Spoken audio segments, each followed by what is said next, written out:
बिस्मिल्लाहिर्रहमानिर्रहीम। मैं हूं शाहिद अफरीदी, आप मेरा चैनल देख रहे हैं पावर टॉक्स। डोनाल्ड ट्रंप ने जिस तरीके से इंटरनेशनल लॉ की बेतौकीरी, पामाली और उसको जेपोटाइज किया है, ऐसा एक गैर मामूली अमल है। ऐसा कभी पोस्ट वर्ल्ड वॉर II के बाद ऐसा नज़र नहीं आया। जब भी कोई मिलिट्री इंटरवेंशन होती थी या कोई export of democracy, liberal order कहीं इंट्रोड्यूस किया जाता था, तो एटलीस्ट एक जस्टिफिकेशन होती थी, कोई एक लॉ का सहारा लिया जाता था। वो चाहे कि वो एक मुनाफिकत पे मबनी एक रवैया था, लेकिन at least there used to be some kind of cooperation, ममालिक को साथ मिलाया जाता था, अलाइंस बनाए जाते थे, इंटरनेशनल इंस्टीट्यूशंस को वहाँ से सपोर्ट ली जाती थी। लेकिन इस वक्त ये डॉनरो डॉक्ट्राइन है कि there is no need of law. President Trump says I am the law, I am the morality. जो मुझे समझ आएगा। तो ये दुनिया के लिए, अमेरिका के लिए, अपने लिए, पूरी दुनिया के लिए एक बहुत ख़तरनाक पैगाम है। ये ऐसा ही पैगाम है कि जो भी ग्रेट पावर जिस तरीके से दुनिया में अपना निज़ाम लाना चाहे वो इख्तियारमंद है। अब अगर इसकी तारीख़ देखी जाए, डॉनरो डॉक्ट्राइन क्या है? ये actually extension of the Monroe doctrine है, जो कि 1823 में बेसिकली एंटी कॉलोनियल डॉक्ट्राइन था कि कोई भी मगरबी ताकत अभी वेस्टर्न हेमिस्फीयर में, अमेरिकाज़ में अभी फुटप्रिंट नहीं इस्टेब्लिश करेगी, यहाँ पे आज़ाद रहेंगी। लेकिन बाद में ख़ुद अमेरिकन्स ने एक इम्पीरियलिज़म के ज़रिए दोबारा लैटिन अमेरिका पे, लातीनी अमेरिका पे कॉलोनियलिज़म इख्तियार किया और कॉलोनाइज़ किया, ख़ास तौर से न्यू कॉलोनियलिज़म की वेव। सो ये न्यू कॉलोनियलिज़म की वेव दोबारा इग्नाइट कर गई है एक ज़बरदस्त और एक ख़तरनाक शक्ल में। अगर आप लैटिन अमेरिका में अमरीकियों की इंटरवेंशंस देखें तो तकरीबन वर्ल्ड वॉर II के बाद सिर्फ लातीनी अमेरिका में 40 मुख्तलिफ इंटरवेंशन अमेरिका कर चुका है, जिसमें बड़ी बड़ी आप देखिए, आप 18वीं सेंचुरी में भी देखिए, मैक्सिकन्स को पूरा आधे मुल्क को कब्ज़ा किया हुआ था। और इस दौर में वर्ल्ड वॉर II के बाद से अब देखिए 1954 में, 75 में ग्वाटेमाला, ठीक है, पनामा पे उन्होंने 1989 में हमला किया, ठीक है, चिली के प्रेसिडेंट को उन्होंने फारिग कर दिया, ठीक है। इस तरीके से ये इंटरवेंशंस करते रहे हैं मुख्तलिफ अदवार में।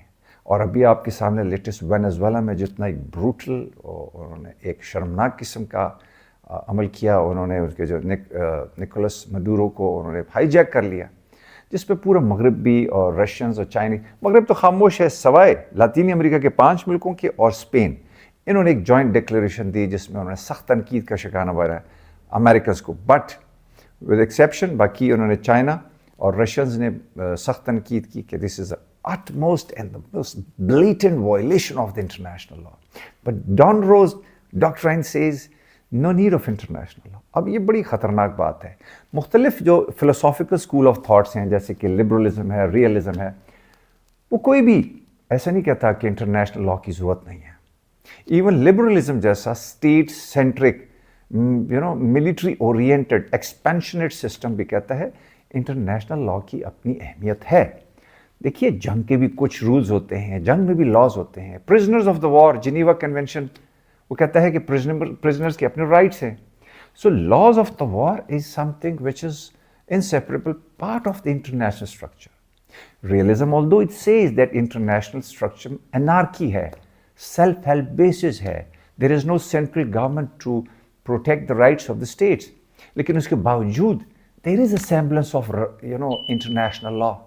इस वक्त जो डॉनरो डॉक्ट्राइन है, ये एक किस्म के, मेरे ख्याल में it's a kind of a white supremacist realism, because उसमें एक वाइट सुप्रीमेसी भी है। You can get the sense of civilisational supremacy, far right extremism, and at the same time offensive realism. So ये उसका एक काइंड ऑफ एमैल्गमेशन है इन दोनों का।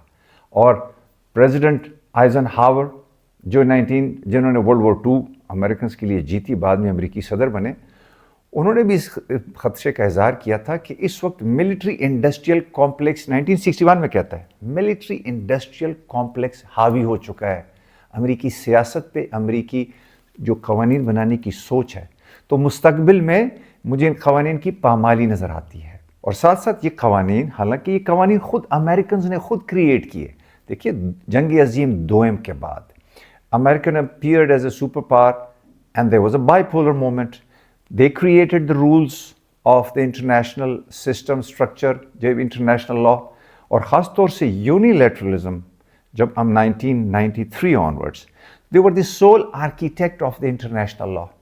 2017 تک یہ چلتا رہا. شاید 2017 کے بعد ان کو یہ خیال آیا کہ جو رولز ہم نے کریٹ کیے تھے military industrial complex interest group forcing the American administration کہ یہ جو قوانین تھے یہ اس وقت لاگو نہیں ہو سکتے, یہ ایک دوسرے دور کے لیے تھے. Now this is an era of transition from unilateralism to multi polarity.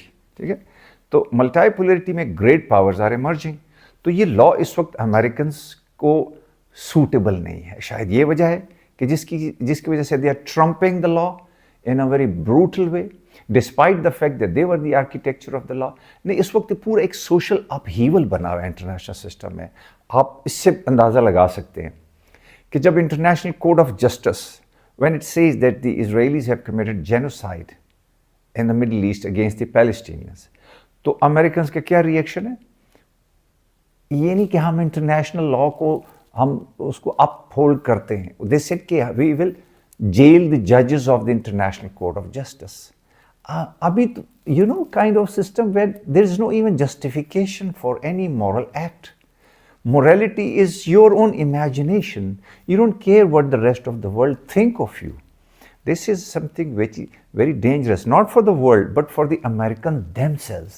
American intelligentsia یا American thinkers وہ خود ہی کشمکش کا شکار ہیں because American خاص طور سے American liberal اور چاہے conservatives ہیں, realist ہیں, liberals ہیں, they all supported military intervention in rest of the world.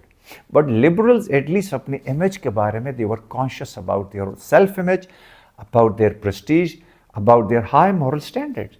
At least ایک بات تو ہے اس ڈونرو ڈاکٹرائن میں that they calling a spade a spade. They are وہ یہ pretend نہیں کرتے, they're trying to be kind of on a high moral standing. So that is something which is prevalent now.